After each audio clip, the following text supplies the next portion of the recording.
नमस्कार, स्वागत है आप सबका देश रोजाना में और मैं आपके साथ किरण शर्मा। एक तरफ मुख्यमंत्री मनोहर लाल पेंशन राशि बढ़ाते हुए खुद को उदारवादी साबित करने का प्रयास कर रहे हैं, वहीं दूसरी तरफ पेंशन को लेकर ही विपक्षी दलों की तरफ से कई तरह के आरोप लगाए जा रहे हैं। विपक्षी दलों का कहना है कि प्रदेश सरकार ने भारी संख्या में बुजुर्गों, दिव्यांगजनों और विधवाओं की पेंशन काटी है। इन आरोप प्रत्यारोप की जांच करने के लिए जब हमने विश्लेषण किया तो पता चला कि सरकार ने पेंशन तो काटी है, लेकिन ऐसे लोगों की जो इसके बिल्कुल भी हकदार नहीं है, बल्कि दूसरों के हक पर डाका डाले बैठे हैं और काम कर रहे हैं। आंकड़ों को देखने के बाद यह भी पता चला कि पहले के मुकाबले वर्तमान में ज्यादा लाभार्थियों को पेंशन दी जा रही है। वर्ष 2014 में प्रदेश में लाभार्थियों की संख्या 9,54,766 थी। अब हजारों मुफ्तखोरों की पेंशन काटने के बाद पहले से दोगुना लाभार्थियों को पेंशन दी जा रही है। वर्तमान में 18,12,860 लाभार्थी पेंशन ले रहे हैं। पहले 2 लाख रुपए तक वार्षिक आय होने पर पेंशन योजना का लाभ दिया जाता था, लेकिन अब 3 लाख रुपए तक वार्षिक आय वाले लोगों को भी पेंशन दी जा रही है। अब आप खुद फैसला कर सकते हैं कि कौन सही है और कौन गलत। मुख्यमंत्री मनोहर लाल ने अपने घोषणा पत्र में 3,000 रुपए सम्मान पेंशन राशि करने का वायदा किया था, जिसे उन्होंने पिछले दिनों करनाल में आयोजित अंत्योदय सम्मेलन में पूरा कर दिया है। पहले ही हरियाणा में वृद्धजन के लिए, दिव्यांगजनों के लिए और विधवाओं को देश में सबसे ज्यादा यानी 2,750 रुपए पेंशन दी जा रही है।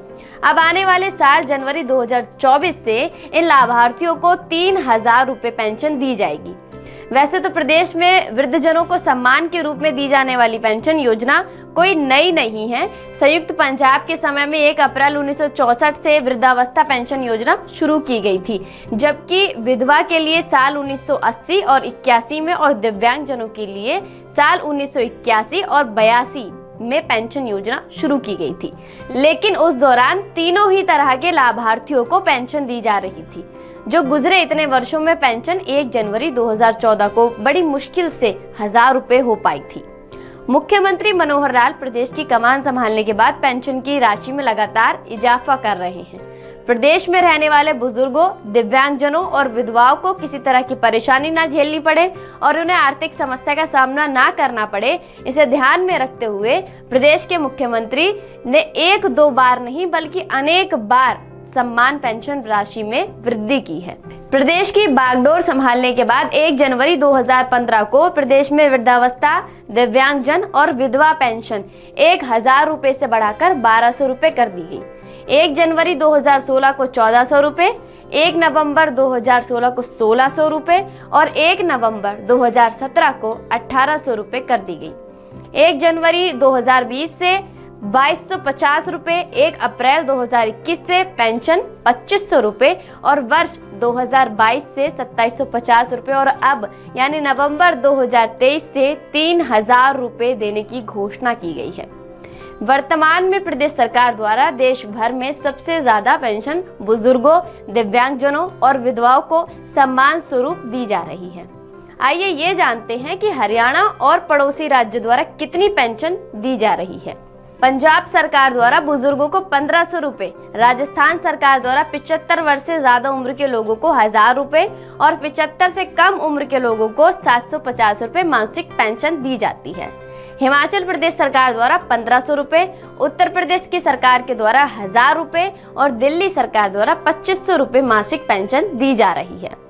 पड़ोसी राज्य पंजाब में विधवाओं को 1,500 रुपए, राजस्थान में 75 वर्ष से अधिक उम्र की विधवाओं को 1,500 रुपए और इससे कम उम्र की विधवाओं को 1,000 रुपए दिए जाते हैं। हिमाचल में 70 वर्ष तक की आयु की विधवा को 1,000 रुपए और इससे अधिक उम्र होने पर 1,300 रुपए मासिक पेंशन दी जा रही है, जबकि उत्तर प्रदेश में 1,000 रुपए और दिल्ली में 2,500 रुपए मासिक पेंशन दी जा रही है। इस तरह दिव्यांगजनों को पंजाब में 1,500 रुपए, राजस्थान में 750 से 1,500 रुपए, हिमाचल प्रदेश में 1,300 रुपए, उत्तर प्रदेश में 1,000 रुपए और दिल्ली में 2,500 रुपए मासिक पेंशन दी जा रही है। इन आंकड़ों को जानने के बाद आप खुद सोचिए कि वृद्धजन, दिव्यांगजन और विधवाओं को वास्तव में कौन और कितना सम्मान दे रहा है। इसी तरह की खबरों के लिए जुड़े रहिए हमारे साथ और देखते रहिए देश रोजाना। नमस्कार।